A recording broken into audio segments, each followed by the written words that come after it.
इतिहास लिखा है इसमें, कुछ खास छिपा है इसमें। इतिहास लिखा है इसमें, कुछ खास छिपा है इसमें। मर्यादा है, कोई वादा है, विश्वास रखा है इसमें। सात फेरों से मिला ये तो उपहार है, मेरा श्रृंगार है, मेरा श्रृंगार है, मेरा श्रृंगार है, मेरा श्रृंगार है। मंगलसूत्र, मंगलसूत्र, मंगलसूत्र, मंगलसूत्र, मंगलसूत्र, मंगलसूत्र, मंगलसूत्र, मंगलसूत्र।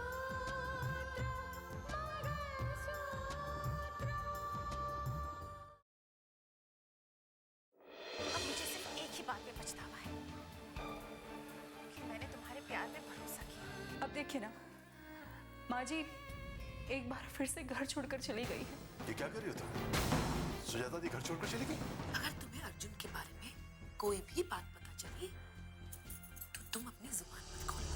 आप यहाँ थे नहीं तो शादी को हमें टालना पड़ा, लेकिन अब आप यहाँ आ चुके हैं ना, तो आप बताइए हमें क्या करना चाहिए। आप लोगों ने सोच लिया है तो बिल्कुल जाइए।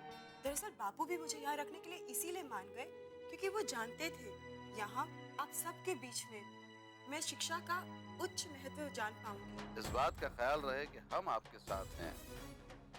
ये बात कानों कान किसी को खबर नहीं होनी चाहिए।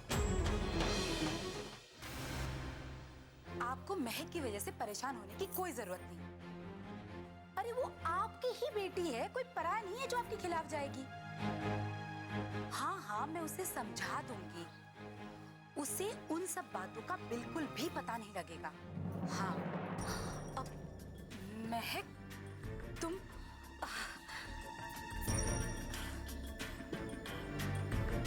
किससे बात कर रही थी माँ? वो किस बारे में बात कर रही थी आप माँ? कि आप कह रही थी कि मुझे कुछ पता नहीं चलेगा? देखो महक, तुम बहुत साल बाद वापस लौटी हो और तुम हर बात को नहीं समझ सकती, इसीलिए तुम्हें इन सब बातों से अपने आप को दूर रखना चाहिए कि राजनीति में क्या हो रहा है, कौन क्या चाले चल रहा है। आप मुझे वही समझा रही हैं माँ जिसके बारे में आप मोबाइल पर कह रही थी। लेकिन मुझे यही लगता है बिना आग के धुआं नहीं उठता। अगर धुआं उठा है तो आग कहीं ना कहीं जरूर लगी होगी। तो तुम क्या धुएं के पीछे भागना चाहती हो? नहीं माँ, मैं तो बस सच्चाई को समझना चाहती हूँ, जानना चाहती हूँ। तो फिर सुन लो, सच्चाई ये है कि मानस और रितिका तुम्हारे पापा को बदनाम करने की कोशिश कर रहे हैं। अगर ऐसा नहीं होता ना तो तुम्हारे पापा के समर्थन के लिए लाखों लोग एक साथ सड़क पर नहीं उतरते। बेटा, तुम्हें मैं इसीलिए इन सब बातों से दूर रहने के लिए कह रही हूँ, क्योंकि क्या पता कल को दुश्मन तुम्हें मोहरा बनाकर कोई दूसरी चाल न चलने लगे। तुम समझोगी।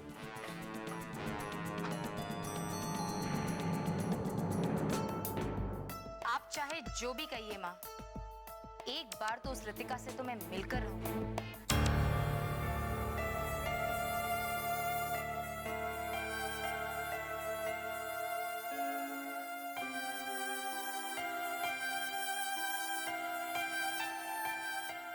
अरे भाभी, आप क्या हुआ, क्या सोच रही थी? कुछ नहीं, बस यूं ही। मुझे नहीं बताओगी? बताओ ना क्या सोच रही थी। ऐसी कोई बात नहीं है भाभी।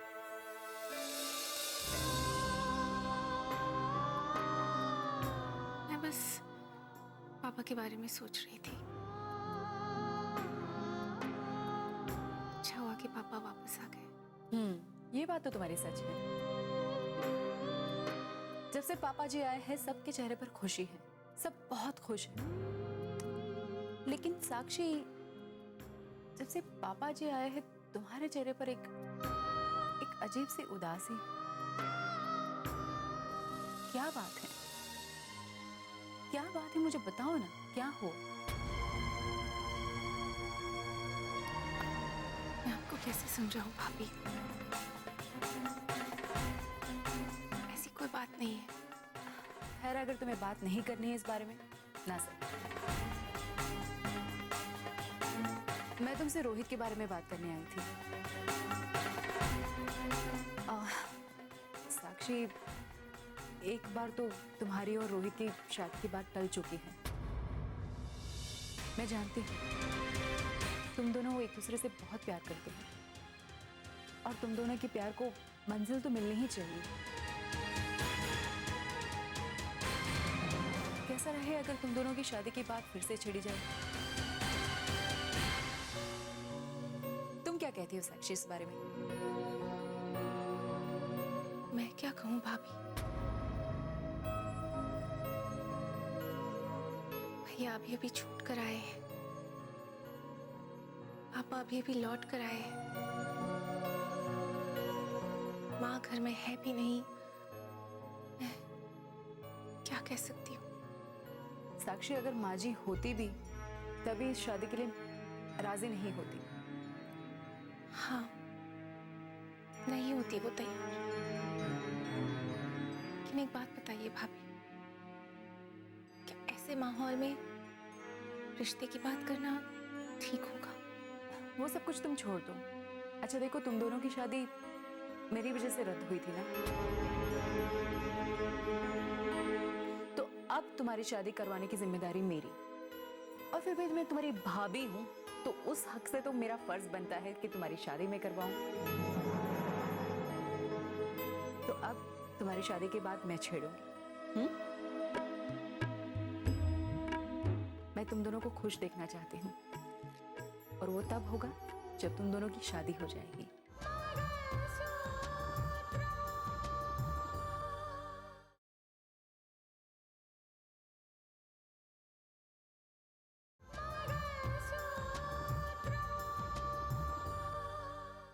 मैं तुम दोनों को खुश देखना चाहती हूँ, और वो तब होगा जब तुम दोनों की शादी हो जाएगी, है ना? चलो मैं चलती हूँ, ठीक है?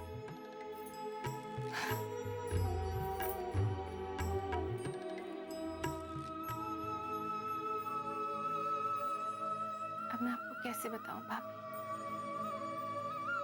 कि मैंने अपनी खुशियों को राहुल में ढूंढने की कोशिश की थी। राहुल, क्या बात है? आजकल पूरा पूरा दिन कहाँ गायब रहते हो तुम? माँ, वो राहुल भैया के केस के सिलसिले में सारी जानकारी इकट्ठी तो करनी पड़ेगी, तो उसी में लगा रहता हूँ दिन भर। ठीक है, असल में मुझे तुमसे तुम्हारी शादी के बारे में बात करनी थी। शादी के बारे में? हाँ भाई, आखिर ऐसा कब तक चलेगा? बड़े अफसोस की बात है कि हमारे घर में बेटे तो दो हैं और बहू एक भी नहीं। पापा, अब तो पहले आपको राकेश भैया की दूसरी शादी के बारे में सोचना चाहिए। उसके बारे में भी सोच लेंगे बेटा, लेकिन न जाने उसका वक्त कब आएगा। मैंने तुमसे हमेशा शादी के बारे में बात करने की कोशिश की, लेकिन तुम टालते रहे। पर घर में बहू तो बेटा लानी है ना? हाँ राहुल, रितिका चली गई इसका मतलब ये नहीं है कि हमारा घर सुनसान हो गया है। हम उससे भी अच्छी और बड़े घराने की लड़की को बहू बनाकर लाएंगे। ये आपकी सोच है, लेकिन मुझे मालूम है कोई तो लड़की है जिसे राहुल बहुत पसंद करता है।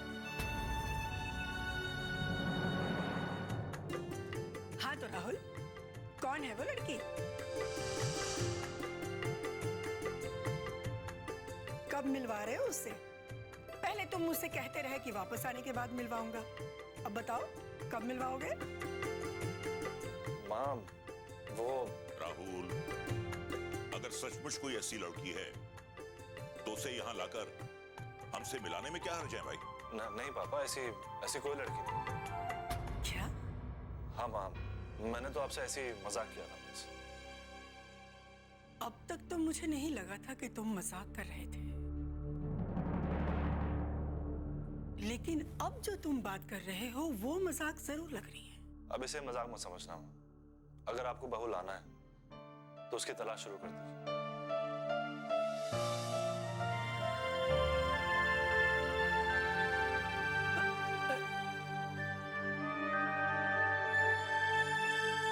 अब आप क्या सोच रही हैं? मैं ये सोच रही हूँ कि राहुल हमसे झूठ बोल रहा है, जबकि सच्चाई यही है कि आज तक इस लड़के ने हमसे कभी झूठ नहीं बोला। और ये पक्की बात है कि कोई ना कोई लड़की इसकी जिंदगी में जरूर है। फिर ऐसी कौन सी बात हो गई? ये लड़का हमसे जरूर कुछ छिपा रहा है। मुझे भी ऐसा ही लग रहा है। माँ, मैं सोच रही थी साक्षी और रोहित एक दूसरे से प्यार करते हैं और फिर हम सब इस बारे में जानते भी हैं, तो फिर शादी के लिए देर क्यों करना?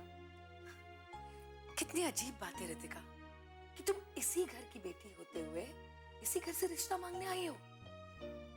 हाँ चाची, कभी कभी रिश्ते के मायने बदल जाते हैं, और जब रिश्तों के मायने बदल जाते हैं ना चाची, तो ऐसा ही होता है। तुम बिल्कुल ठीक कहती हो बेटी। जब भी कोई बेटी किसी घर में नई बहू बनकर जाती है ना, तो चाबियों के गुच्छे के साथ साथ उस घर के भविष्य की जिम्मेदारी भी बन जाती है।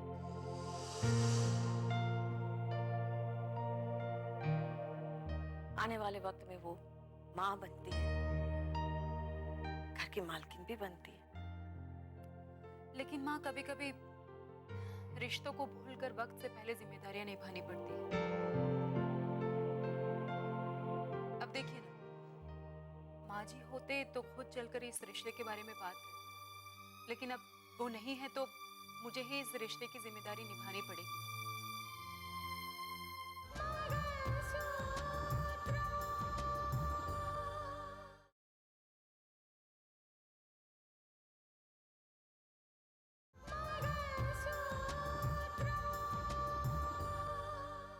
लेकिन अब वो नहीं है तो मुझे ही इस रिश्ते की जिम्मेदारी निभानी पड़ेगी। आज मैं यहाँ इस घर की बेटी बनकर नहीं आई, आज मैं यहाँ पर साक्षी की भाभी बनकर आई, उसकी शादी की बात करने के लिए। मुझे खुशी है इस बात की कि तुम्हें अपनी जिम्मेदारियों का एहसास है।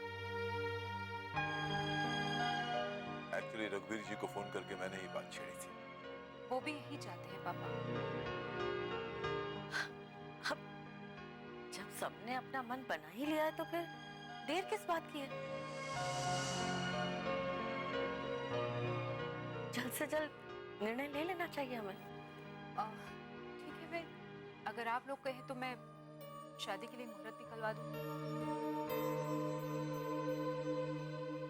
लेकिन हाँ, मुझे एक बात करनी थी आपसे। तो अब वो भी बोल दो ना।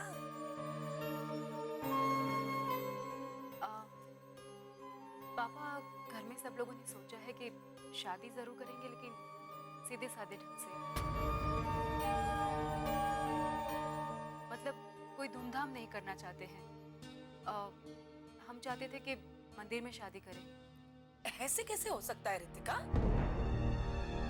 समाज में तो भाई जी की एक इज्जत है। ये बात रघुवीर जी ने तुमसे कही है? क्या ऐसा वो चाहते हैं? हाँ पापा, उनका सोचना है कि मानस, देखिए उनकी जमानत तो हो गई है, लेकिन केस अभी भी चल रहा है और फिर चैनल भी बंद है ना। ऐसे वक्त में धूमधाम से शादी करना अच्छा नहीं लगेगा। ठीक है बेटा, उनसे कहना है कि जैसा वो चाहते हैं वैसे ही होगा। जी पापा। रितिका, ये मेरी छोटी बहन है राधिका। नमस्ते। नमस्ते। गांव में तो न जाने आपके बारे में कितनी बार सुन चुकी हूँ और हमेशा सोचती थी कि काश आपसे एक बार मिल पाती, और आखिर आज वो दिन आ ही गया। अरे तो एक फोन कर लेती, हम सब तुम्हें गांव में मिलने चले आते। अच्छा पापा, अब मैं चलती हूँ। नमस्ते।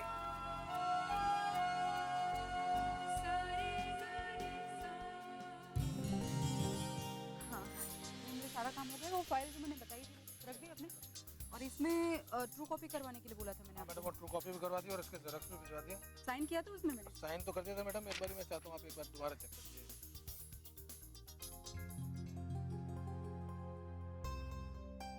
ठीक।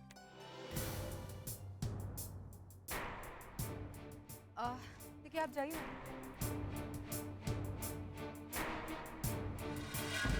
Hello ma'am. हेलो, क्या मैं आपसे थोड़ी देर बात कर सकती हूँ? बिल्कुल, बोलो।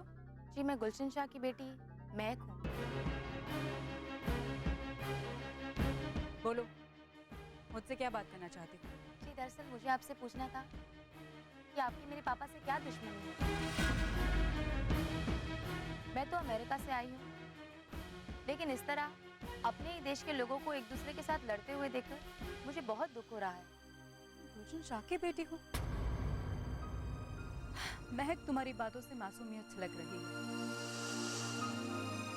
अगर मैं चाहूँ तब भी तुम्हें समझा नहीं पाऊंगी। लेकिन मैं जानना चाहती हूँ, समझना चाहती हूँ।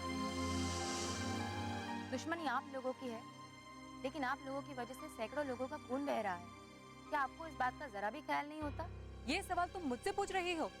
ये सवाल तो तुम्हें तुम्हारे पापा से पूछना चाहिए, जिन्होंने दंगे करवाकर मासूम लोगों के खून से शहर की गलियों को रंग डाला, पर वो भी किस लिए? मुझे नाकाबिल साबित करने के लिए। यही नहीं, तुम्हारे पापा ने मेरे न्यूज़ चैनल को बंद करवा दिया, मेरे पति पर झूठा इल्जाम लगाया, मुझे सबक सिखाने के लिए। अगर पूछना ही है तो जाकर पूछो अपने पापा से कि क्या सचमुच वो इस देश में रहने के लायक है? क्या वो सचमुच खुद को इस देश के वफादार मानते हैं? आपका मतलब है कि ये सब कुछ मेरे पापा ने करा है? महक, तुम तो अभी अभी अमेरिका से लौटे, तुम्हें क्या पता? जाओ और जाकर पूछो अपने पापा से कि वो कौन, उनकी असलियत क्या है। उनसे पूछो कि राकेश कौन,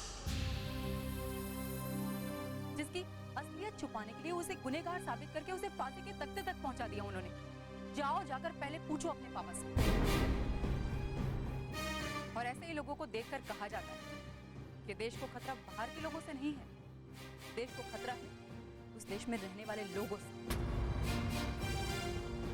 जो कहते हैं कि हम देश के वफादार हैं, लेकिन असलियत में होते नहीं। समझ गई आप?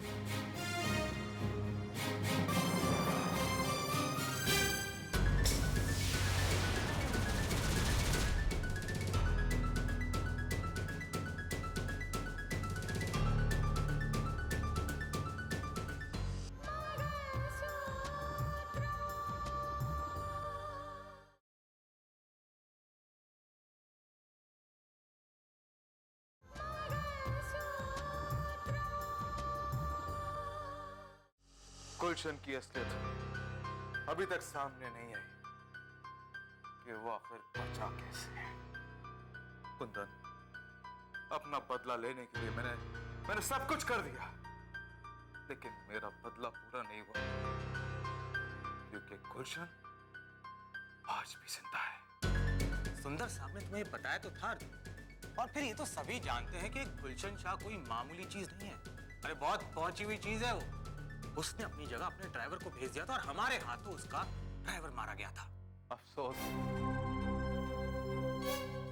तो इस बात का है कुंदन कि मेरा बदला भी पूरा नहीं हुआ और मैं एक मुजरिम बन गया। कुंदन, एक तरफ गुलशन शाह जिंदा है और दूसरी तरफ मानस कानून के जाल से बच निकला है, जिसके लिए मैंने शमशेर का खून किया। बदले की आग में चलते चलते कुंदन, मैंने अपने आप को एक मुजरिम बना दिया। अब ये सब सोचने से क्या फायदा अर्जुन? कुंदन, इन सारी बातों को भुलाया भी नहीं जा सकता। अब तो ऐसा लग रहा है जैसे अपने बुने हुए जाल में मैं खुद फंस चुका हूं, और चाहकर भी मैं अपने जाल को काट नहीं सकता, नहीं काट सकता। अपने आप को संभालो अर्जुन, अब इस तरह जज्बाती होने से कुछ नहीं होगा। लेकिन तुम समझते क्यों नहीं अर्जुन? गनीमत तो इस बात की है कि चाहे तुमने इन सारे काम को अंजाम दिया हो, मगर कानून तो इस बात को नहीं जानता ना। लेकिन कुंदन, इस बात को मैं जानता हूं, मेरा ज़मीर जानता है। और अगर ये सारी बातें मेरे मॉम और डैड के सामने आ गई तो लोग क्या कहेंगे? एक एसडीएम का बेटा मुजरिम? नहीं नहीं कुंदन, नहीं। आज मुझे ऐसा लग रहा है कि रितिका की जिंदगी में आग लगाने की कोशिश में कहीं मैंने अपने मां के आंचल में चिंगारी तो नहीं लगा दी?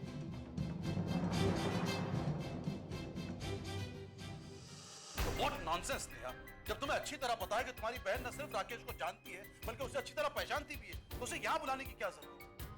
मैं करती भी तो करती क्या सुंदर, मैं क्या कह के मना करती कि मैं मेरी बहन को इसीलिए यहाँ नहीं बुलाना चाहती कि वो राकेश को पहचान सकती है, जबकि भाईजी ने भी उसे यहाँ रहने के लिए हाँ कर दी।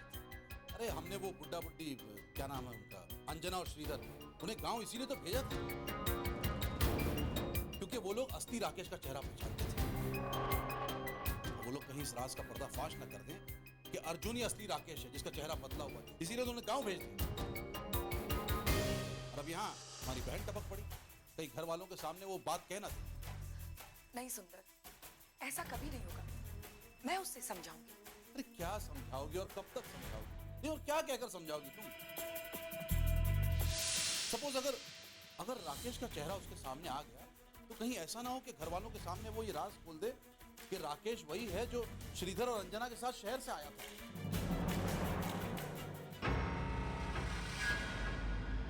कच्चे धागे से बंधा इसमें संसार है, पिया का प्यार है, जीने का